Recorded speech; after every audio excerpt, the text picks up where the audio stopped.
Arthur Peacocke, originally a biochemist, went on to become an Anglican priest and a member of the theology faculty at Oxford University. He is now honorary canon of Christ Church Cathedral at Oxford. His books include Paths from Science Towards God, Theology for a Scientific Age, and God and the New Biology.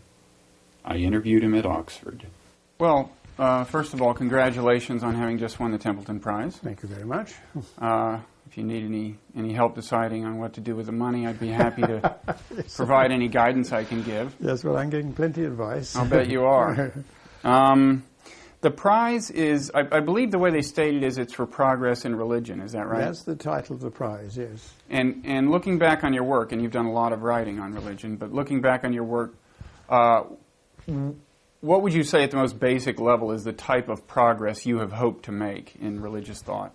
Well, I hope I've opened up in my writings Christian thinking, at least, because I started as a Christian theologian, opened up Christianity and Christian thinking into the vistas of science and what science is telling us about the natural world.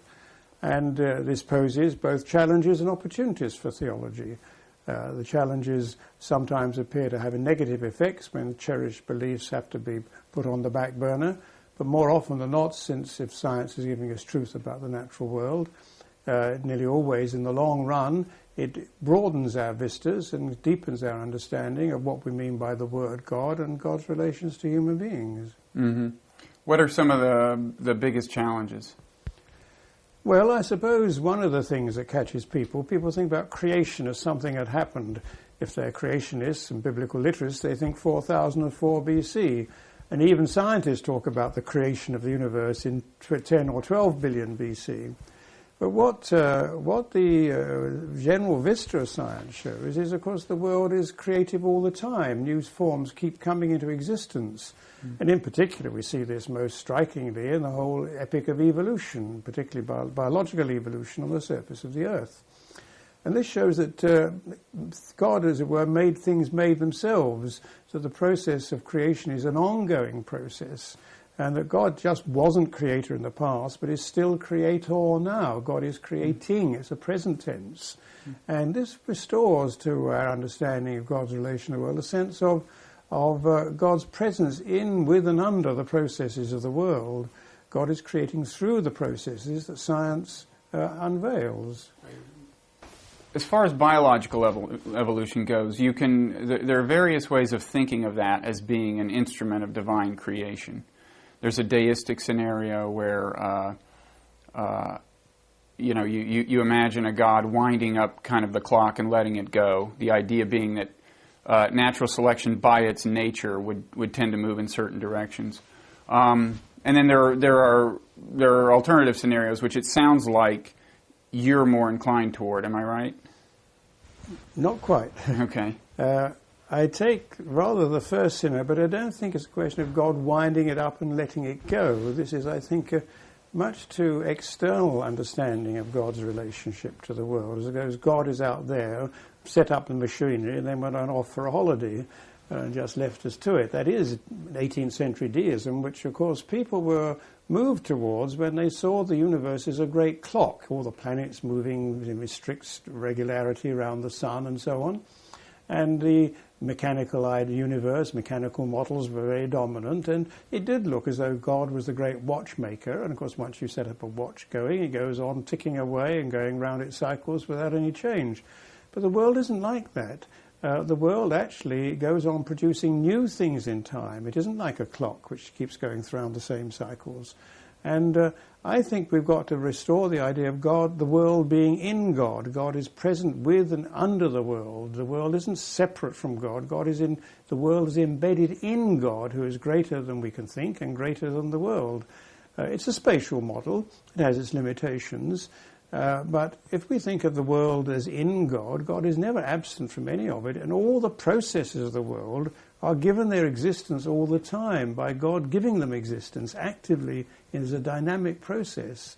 And if God ceased, as it were, to think the world into existence, it would cease to exist, of course. Mm-hmm. That's the very nature of what you mean by God being creator. It's the fundamental relation of God to a world which God gives its own being to. God gives being to the world and gives the world its becoming, so that one has a much more dynamic and technical word is immanent relation of God to the world. Now this is not absent from Christian history, indeed it's not absent from the scriptures, but it's tended to be soft-pedaled in recent years with this idea of a God out there, which is encouraged perhaps by the Newtonian universe and the idea in the Sistine Chapel of a God leaning over and touching the globe from a distance, as it were, to bring Adam into existence, and all the rest of it.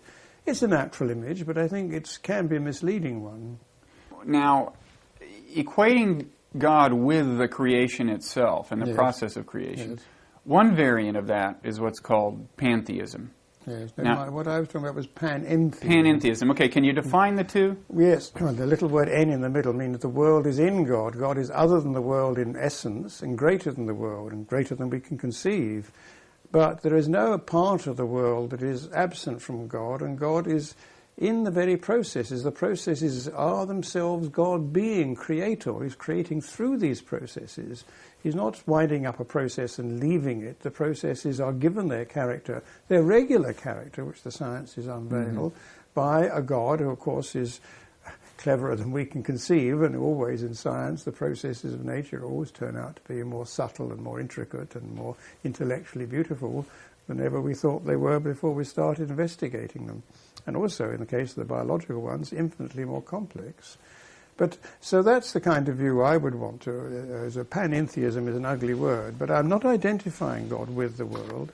Which is what pantheism does. Which is what pantheism does, yes. In pantheism, everything you see is God, and God is nothing more than that, kind of, right? Exactly. But in the view I'm saying, one tries to preserve, and it's been a perennial problem in all religious thinking, how to preserve a balance between the otherness of God, God being other than oneself to give existence to all that is, but at the same time being, as it were, closer to one's own heartbeat and one's breath, as some images like that come in the scriptures, of course.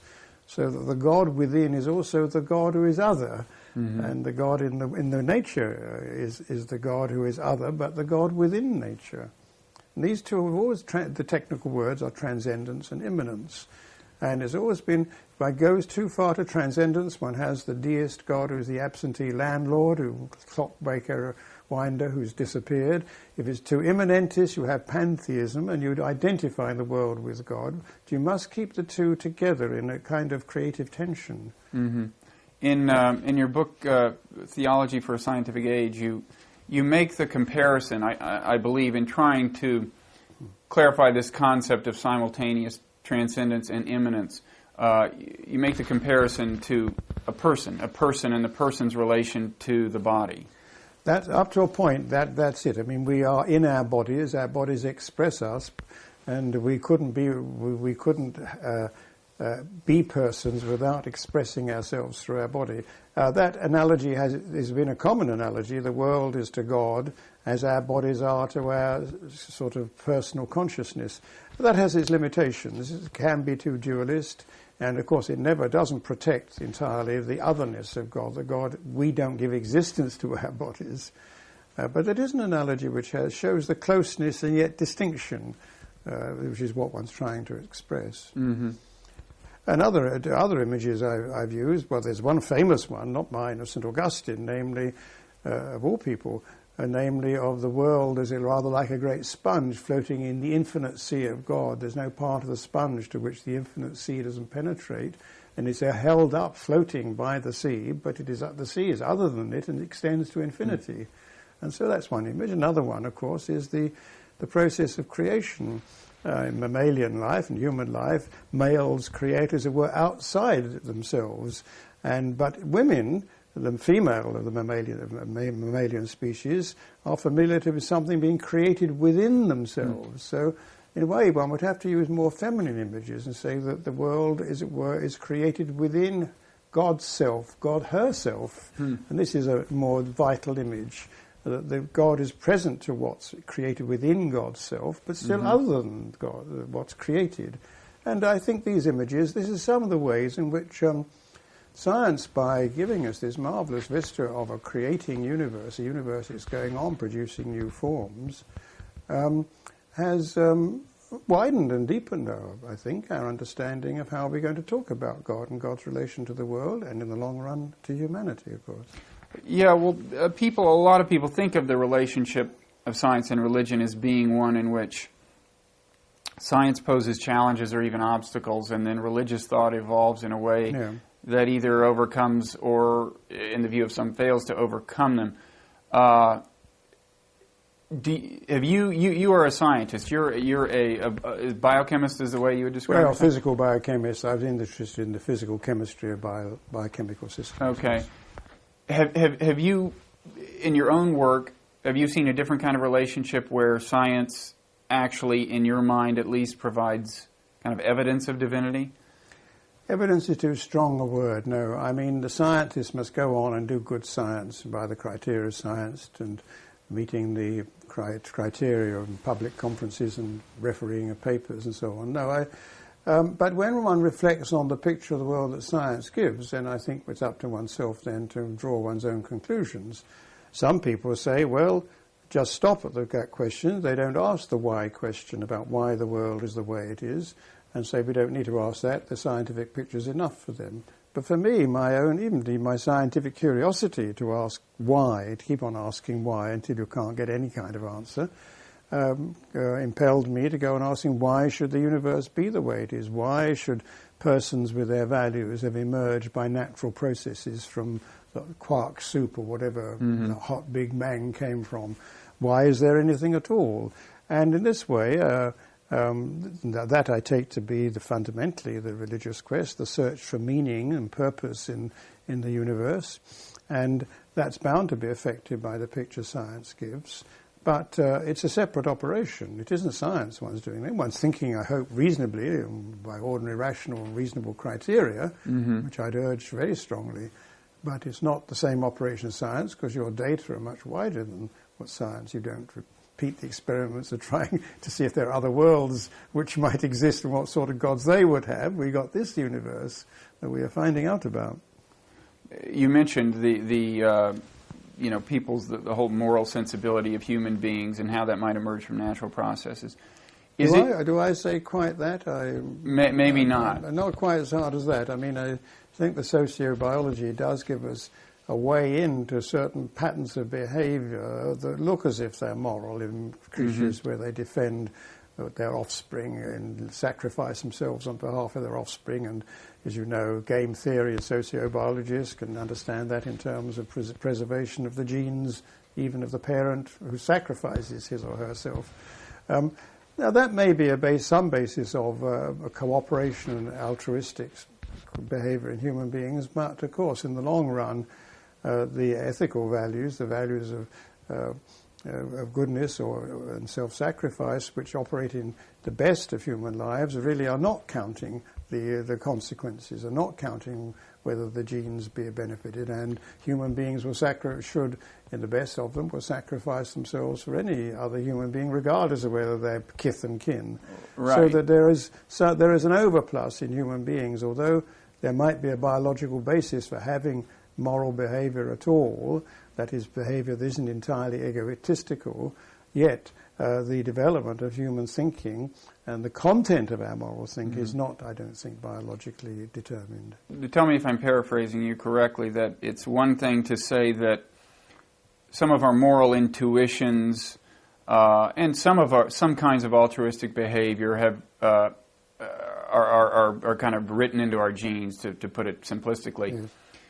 But that's not to say that these things that are natural to do are necessarily the right thing to do. Absolutely, and this is what, there is a certain tension between trying to implement and instantiate values and what our natural egotistical drives lead us to selfishness and all sorts of egocentric behavior. And although we have built in, perhaps by our genes, a degree of socializing behavior, it certainly isn't adequate for living even a normal civilized life. So is the idea that biological evolution kind of naturally got us to a point where we have the capacity for reflection and choice that at least gives us the potential to transcend the selfish deployment of our moral Well, yes, and impulses. although the biology, by its evolutionary process, and this is a question which, why did it do that? But it has done so. It gives us the capacity to be moral, the capacity to be creative, the capacity to think. It doesn't predetermine the content of our thinking and the content of our moral values. And those come from much deeper and wider considerations. Mm-hmm. And, of course, at this point, a theist such as myself will link up the processes of evolution, which, if you're a theist, you believe are God-given, to some kind of intentional purpose of that creator to produce a sentient person that has values and can instantiate values with freedom, of course. Mm-hmm. And that means all sorts of restrictions on the process. If we were automata, we couldn't be free, of course. And so we must, that's got to be built in, the capacity to be free. But it might not make sense to say that of, say, bacteria. I mean, you wouldn't say that about all forms of life, but there's something special about humanity. What has emerged, each level has its own special characteristics, and different concepts have to be applied at different levels, and one can see a progression through the evolutionary process of increasing sentience in certain lines, not along all lines, but I am one of those who thinks that there is a propensity in evolution by purely natural processes for an increase in complexity along certain lines, not along all lines. The branching tree of branching lines of evolution are a bush rather than a tree. I agree with Stephen Jay Gould in that regard. But along some lines, clearly an increase in complexity is going to be an advantage in natural selection, acquiring a new metabolic skills, perhaps new speeds in avoiding predators, whatever.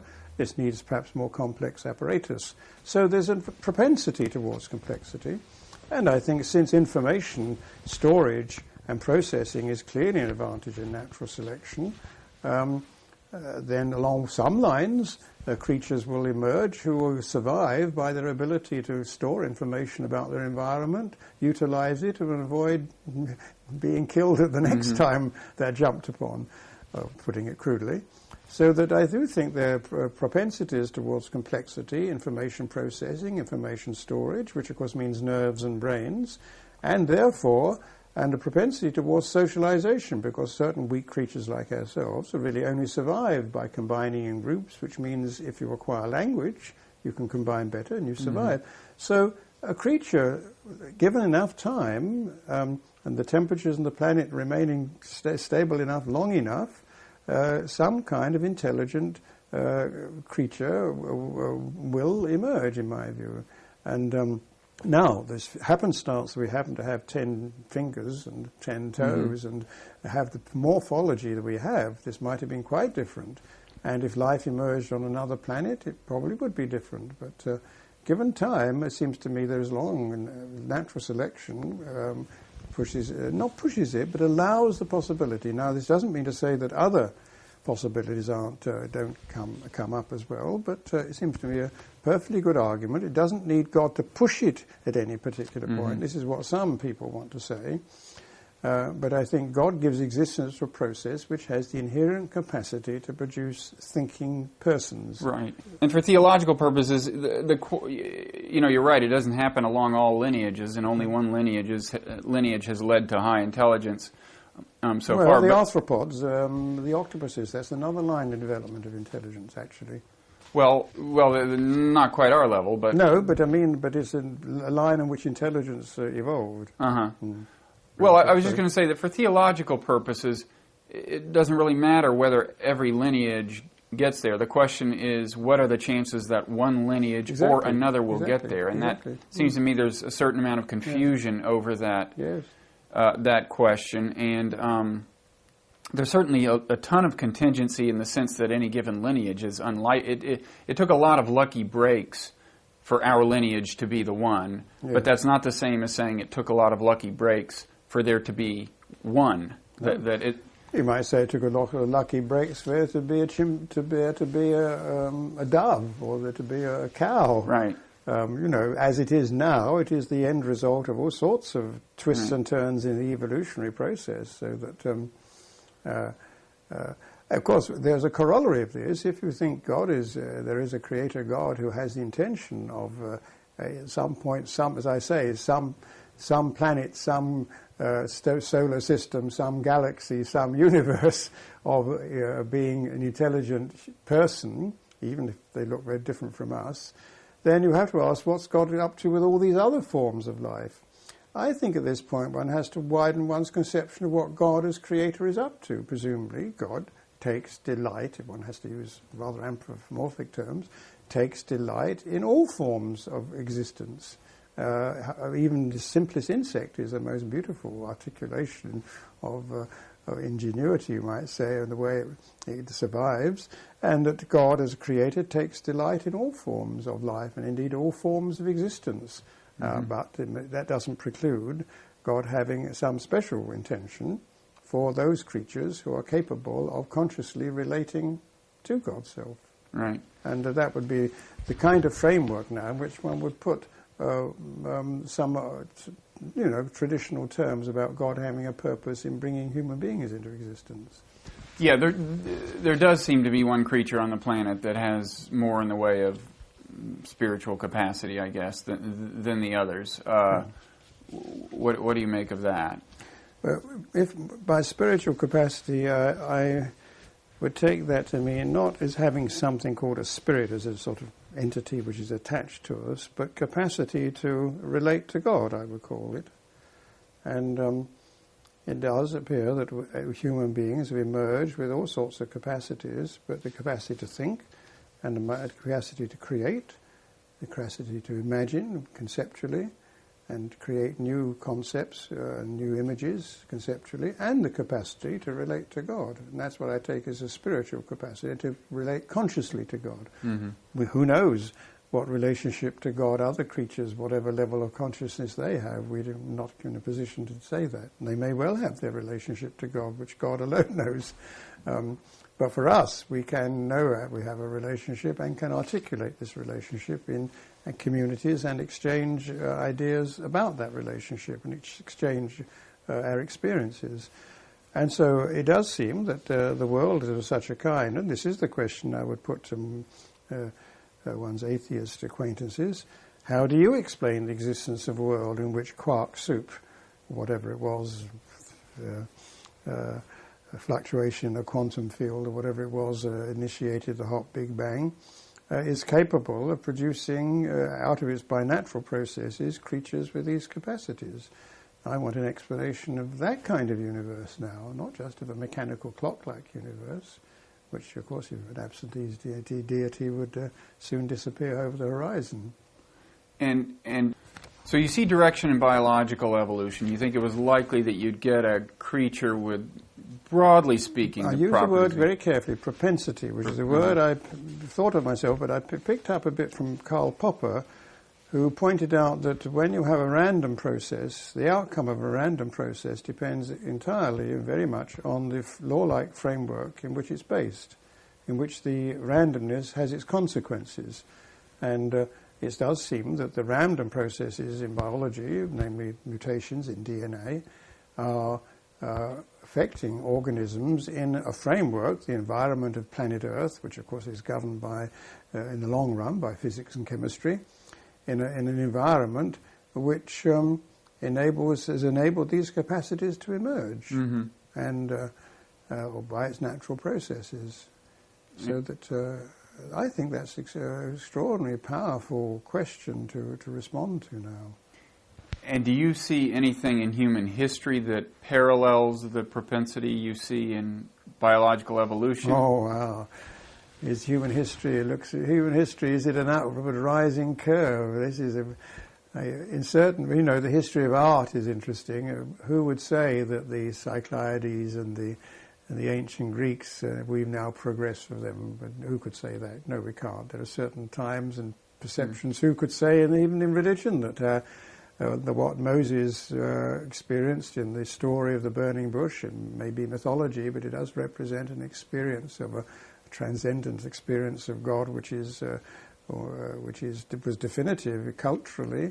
And who can say that these aren't just peaks, unique peaks? Is there a rising curve? We could be, now have the capacities, as we all know, of being much better behaved and more civilized to each other, but the history of the 20th century doesn't encourage much optimism. As we acquire more powers, we acquire equally powers to do evil as well as good. We are free. And in the history of culture, we stand on the shoulders of giants, and we're fools if we don't listen to what they have to say. But at any particular period in history, I'm no historian, human nature still seems to have an ability to kick against its best motives and go the wrong way. And what would be that's a truism. It doesn't take me as a scientist to say that. It's just an observation that we're all aware of after the 20th century. And how would you characterize the right way? Well, I think this is what is God calling human beings to? We are free to respond. If we weren't free to respond, we'd be automata. God wants a free response. And I would say, and this is where my Christian perceptions come in, that it is legitimate to think of what happened in Jesus, the humanity of Jesus, as it was fully open to God. We have a kind, as it were, consummation of the biological process there, at least of the human evolution.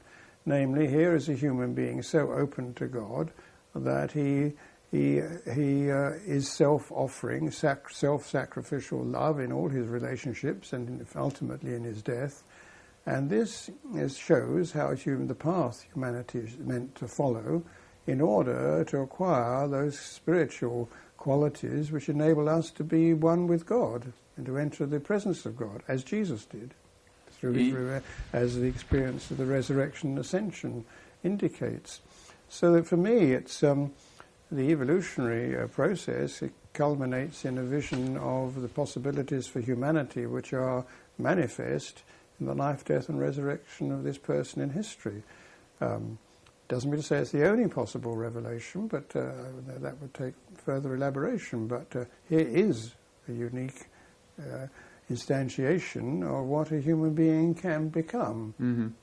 Now, as you said, you're saying all of this from a Christian perspective. That's from a Christian perspective, yes. I mean, that's how I fit my Christian understanding into my scientific one. It's not deduced from the scientific one, you understand. It's a matter of reflecting on the scientific picture and thinking, how do I make sense of both? Yeah, and one question I have is, to a person who doesn't have faith, and many people don't, and they don't come to it with any convictions, yes. But they're interested in questions of ultimate purpose and so on. How much do you think they can get from science in the way of suggestive patterns? Well, in my last, the book that's about to come out, I called Paths from Science Towards God, not to God. It isn't a definite track, but it's pointers of ways in which reflecting on the universe and the way that science has now revealed what kind of universe it is, this whole sweep of cosmic and biological and the epic of evolution and the complexity of the human brain and the closeness of our thinking to our physical structure and all that kind of thing, which is very significant.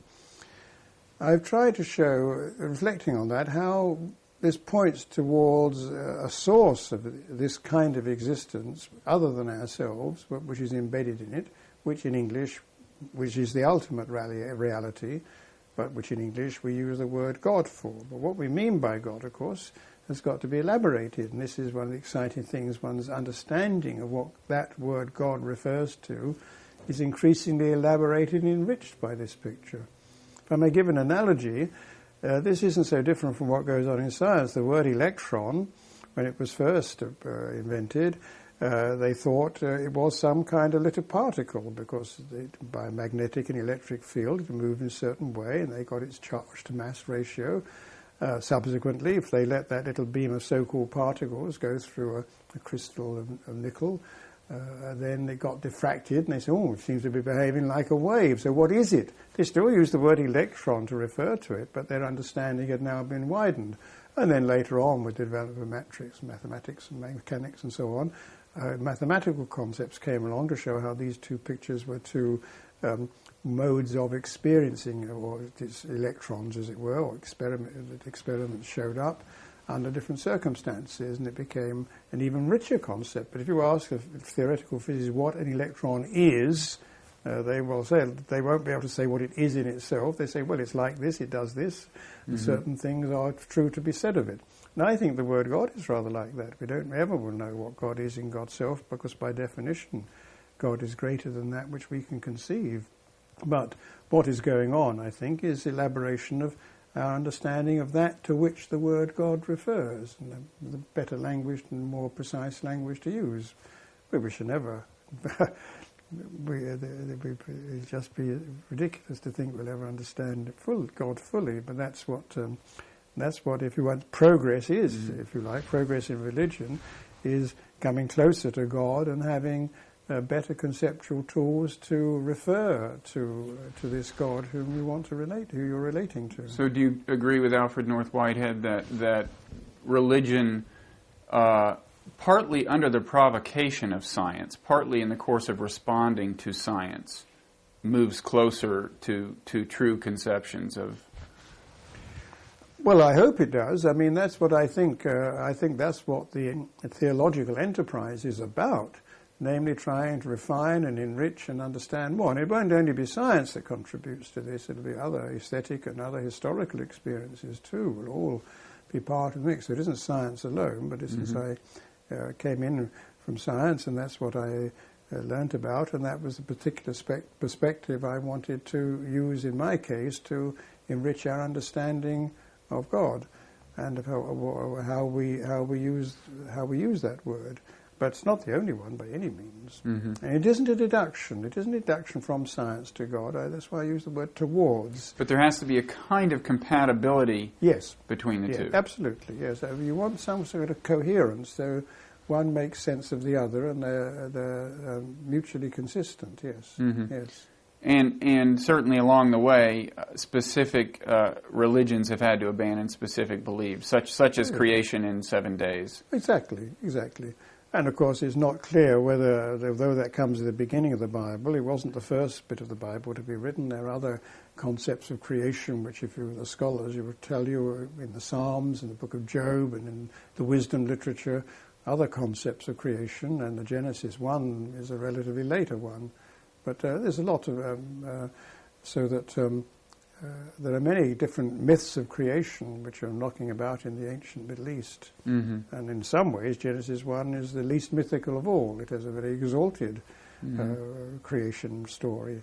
God said, let there be, give existence to. But the mythology, when you get to Genesis 2 and 3, you've got a much more racy, anthropomorphic story, which comes from a different source and a different time.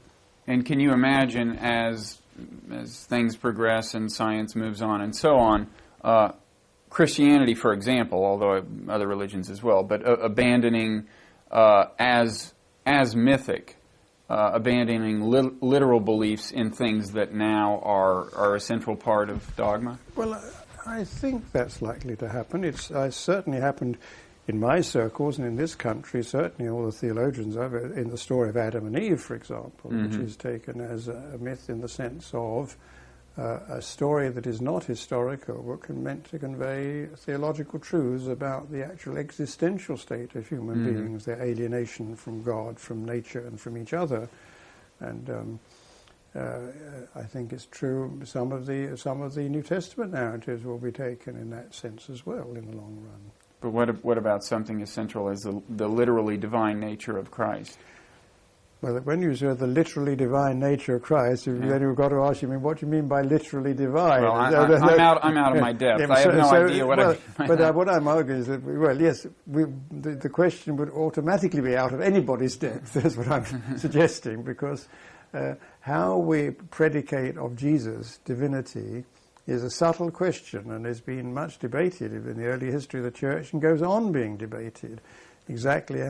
My own way of doing it is, speaking of it, is I see Jesus as a human being who became, by his own free will, so open to God that God was able to express the nature of God through his personality and his life, death, and eventually his resurrection.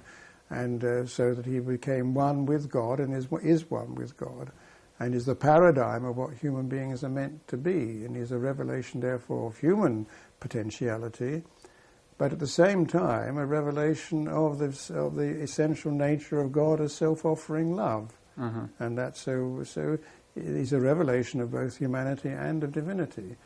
And I see his divinity and his humanity in a functional sense, not so much an ontology as a bit of oil, the God, but you've got a bit of mixed with a bit of water, humanity, and they don't mix, and how do you solve the puzzle? But that in his life, death and resurrection, he displayed what human beings should be, the path they should follow, and he displayed, when doing so, what God was really like. So it's a kind of functional way of thinking of it, which I think is the way, for example, I think in terms of the mind-body problem. Our brains have the function, capacity to have mental capacities and spiritual capacities, and we don't want to think in terms of two-tier bodies, mind, or three-tier body, mind, and spirit sandwiches, where three kind of separate entities which you have to try and mix together in some way, which never seems intelligible. Let me try to get at the issue from another direction. As history's advanced and cultures have become more conscious of one another, it's become clearer and clearer that there are various religious traditions, Yes. and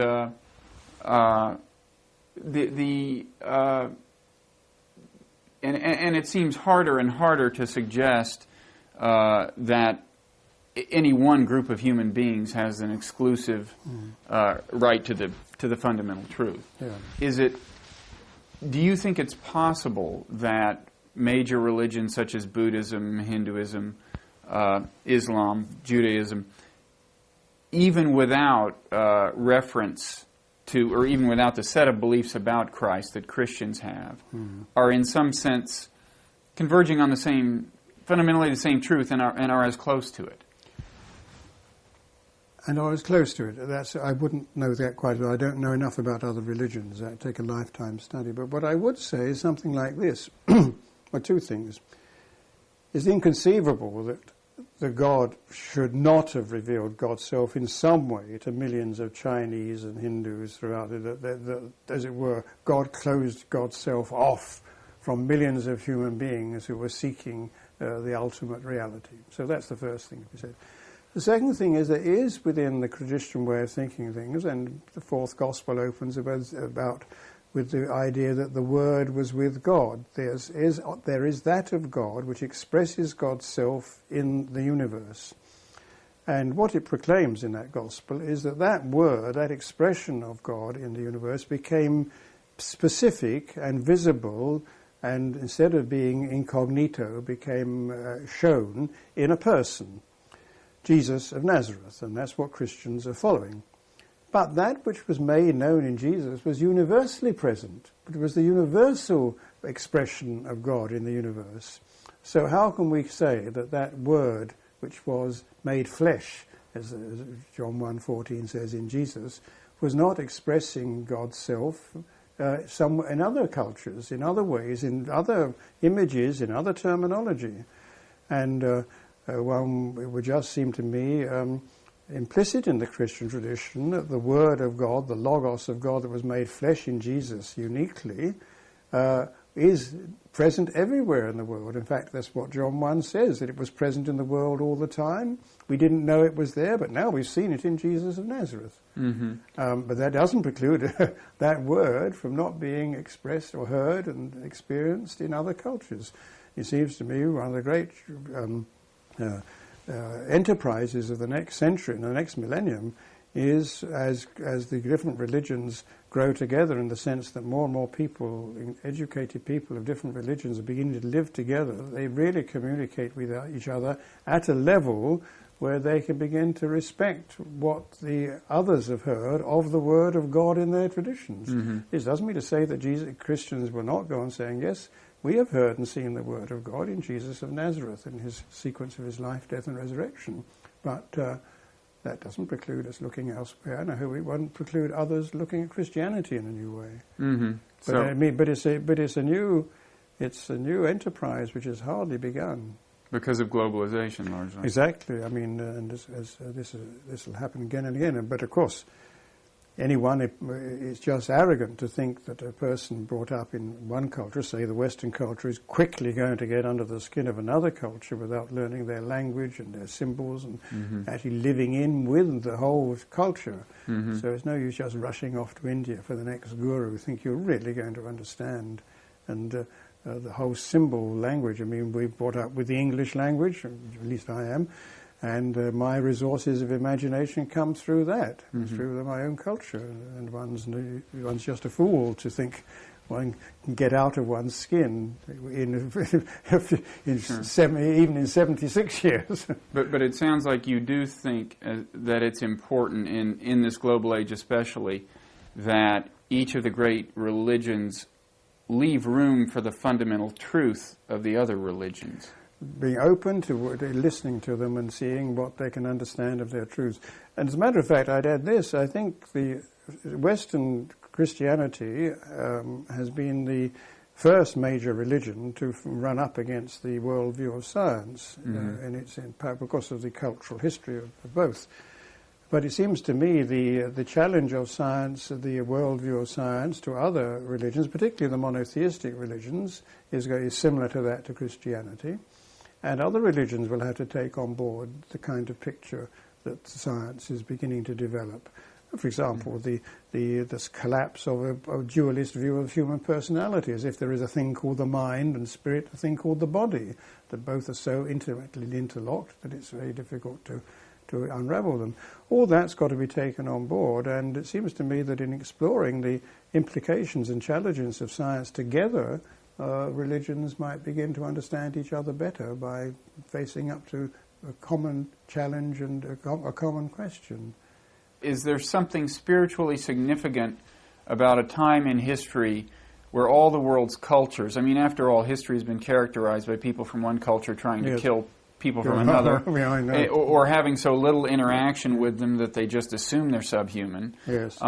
Is there some kind of spiritual potential in an age when we are forced to reckon with people of different cultures and faiths? We have, we're economically interdependent with them. We're just more aware of them through TV and the web and so on. Is this a special moment? Yes, well, you couldn't have expressed it better. I mean, I think that we are now faced with an enormous new opportunity, and for comprehension.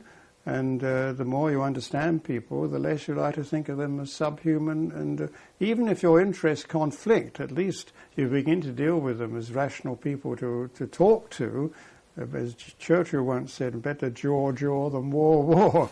And the more one is prepared to see one's opponents or people from different cultures as human beings on the same enterprise with differences and with arguments and with different interests, but you're more likely to talk about it than to try to shoot them down. Yeah. And of course, I mean, one of the tragedies of the late 20th century is that so often many of these ethnic conflicts are now given a kind of religious veneer. And this is one of the problems for all people of any religions, to dissociate their spiritual aspirations from their ethnic origins. And this is not always easy for people because they're very mixed up with their own culture, and I think it's part of the purpose of education to enable that to happen. Do you imagine, I mean, if one views biological history and human history as in some way the unfolding of divine purpose, does the present moment in history have, represent some kind of test that we're kind of being given, or? It might do. I mean, only somebody with prophetic inspiration would say that. But I mean, looking back, I wouldn't be surprised that the last 20 years will be seen as a turning point in the intellectual and spiritual history of human beings, insofar for the first time we are readily in contact with each other in a remarkable way, which and also, oddly enough, with, as it happens to be, my own language now widespread as a language of communication around the globe. It's very bad, of course. We don't learn foreign languages any more than you do. Well, you come closer than Americans do, I assure you. Yes. But it's and that too has its virtues and limitations. Because some languages are much better than English at expressing certain things than English does. But English has its virtues too. But no, one just begins to feel that there is. I was just thinking, 2 weeks ago, must have been, or 3 weeks ago, I was with my grandchildren. We went to the planetarium in the Rose Planetarium, I think it's called, in New York, and a marvelous picture of the universe. And then you go down the spiral staircase and see how it's all evolved. And then the last going, each foot, I think, is 1 million years or something. And then you come to the last bit, and they got a thickness of a little hair wire, which is the period in which human beings have been on this planet. And and I couldn't help thinking, now that picture has gradually unfolded during my lifetime since the mid-20th century. And I've been putting it together, and that's been the basis of my writings. But to these young children, that'd be just the world they know. That's the world they're growing up in. It's not new to them. That just is it from that point. So that's their launching pad now, where we've just got onto, as it were. Right. And so they will grow up in a world of internets and communication, and of course, this is where the opportunities are enormous, and of course the opportunities for conflict are enormous too. Well, right, and we have the technological capacity to blow up the world, of course we have, and whether we do depends, I would think, in some degree, on our moral development. Absolutely, and whether we can have the spiritual and moral stature to know how to control ourselves and not to see the other person as subhuman and as a threat. And that's what I meant when I said, to a person such as yourself, a person of clear religious orientation, is it possible to think of this as being a kind of test, a kind of opportunity to use our freedom? It makes it even more important that you have a clear perception of what human values are and how they should be expressed in human life and what the purpose of existence is. And so it means that broadly the spiritual quest of human beings becomes even more important to their survival. And I sometimes put it like this, I mean that clearly animals and all creatures survive by being adapted to their environments. But one of the things about human beings is that as we've evolved, we clearly aren't adapted to the aspects of our environment which lead to fulfillment and fruition and happiness. Human beings almost uniquely commit suicide. Well, it does raise the question about how moral values can be expressed moral and all our other values can be expressed in human life. And I think it raises even more acutely the question of what life is for. Now, I was just reflecting that most other animals are closely adapted to their environment, but human beings alone seem to be uniquely unadapted in the sense that they're often unhappy, even when they're very wealthy and affluent. The highest suicide rates are in the affluent countries. And even when one has all the provisions to look after one's food and sex and housing and everything else, many people in the Western world are not happy. Because why? It seems to me they perhaps misconceive what their true environment really is. And we've now, human beings, because of our spiritual and mental capacities, I think have evolved to a point where we have to apprehend what our true environment is to which we ought to be in harmony. And that environment is, to me, God. Simply. And once we will not be in harmony with each other until we're in harmony with that ultimate environment in which, to go back where we started this conversation, we are deeply embedded, namely the ultimate reality of God. And what would it mean specifically for humankind to move closer to consonance with that environment? To that capital E environment, which we name as God. Well, the processes by which, by self-discipline and prayer and reflection and listening to the wisdom of the ages, and one begins to consciously relate one's life to this reality, both individually and corporately, and freely, not by coercion.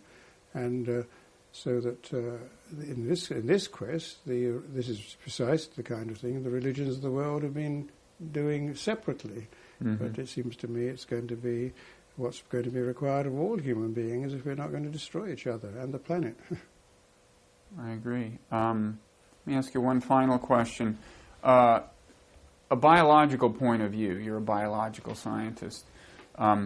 Thinking of biological evolution as the source of human beings somewhat accentuates the problem of evil in the sense that you see that the price of the creation of our species was a lot of suffering and carnage. Has this? I'm sure you've thought about evil, and probably in this specific context. And you're referring now to natural evil, not the moral evil of human beings. Well, actually, some would argue that the latter is an extension of the former. That it's because we were produced by natural selection that we're capable of so much evil. But yes. In any event, all right. That it remains an acute problem, particularly when it affects particular individuals. I mean. Death is a phenomenon which, without the death of the individual, species couldn't evolve. So the death of the individual is the means of the creation of the new. We wouldn't be here if millions of our predecessors hadn't died on the path leading to ourselves. And so death, in that sense, has to be related to creation, not to sin as such, which has been the conventional relationship. But this is why in many modern theologies people take very seriously the fact, particularly in Christian theologies, that what was revealed in the life, death and resurrection of Jesus was more explicitly and overtly than ever before that God was self-offering and self-suffering love, that it is costly to God to bring into existence a universe, that God suffers in, with, and under us, and in the person of Jesus is, as it were, in the creative outcome of his sufferings, human beings can discern creative possibilities of their own sufferings.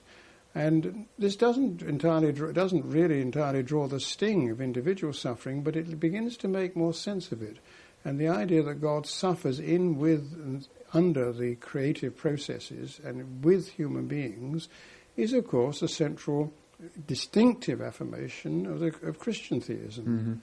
Mm-hmm. And what about I mean, some would ask, to state more or less the problem of evil baldly, a truly omnipotent God, could he not have made reality such that you could have creation without suffering, without death?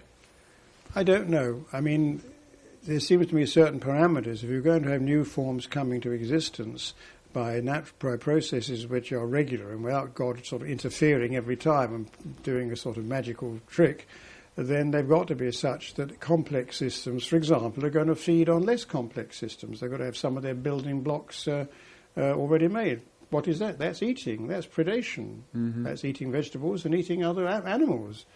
And that there are certain parameters of that semi-logical kind which make it, if you're going to have a complexifying universe, you're going to have these kind of things happen.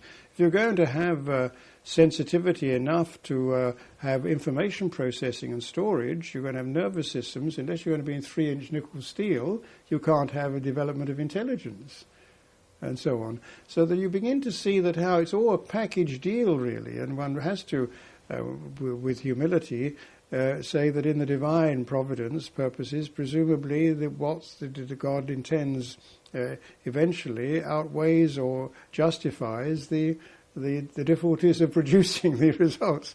The other thing, of course, is if we're going to be free and not automata, you can't have goodness without evil.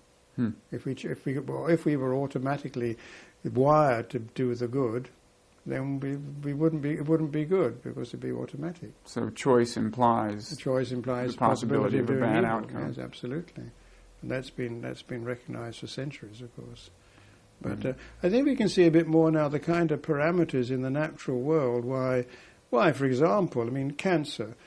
The processes that cause cancer and suffering in individuals are the very same processes of mutations in DNA, which which enable new species to come into existence. Mm-hmm. We wouldn't be here but for the existence of those processes. And here we are, fragile creatures. The wonder is that we're here at all with this fragile mechanism which can reproduce itself and think and pray and laugh and enjoy music. Well, listen, thank you very much for letting me come here to your home in Oxford. Well, I Hope you have a fruitful voyage of journeys with around your other interviewees.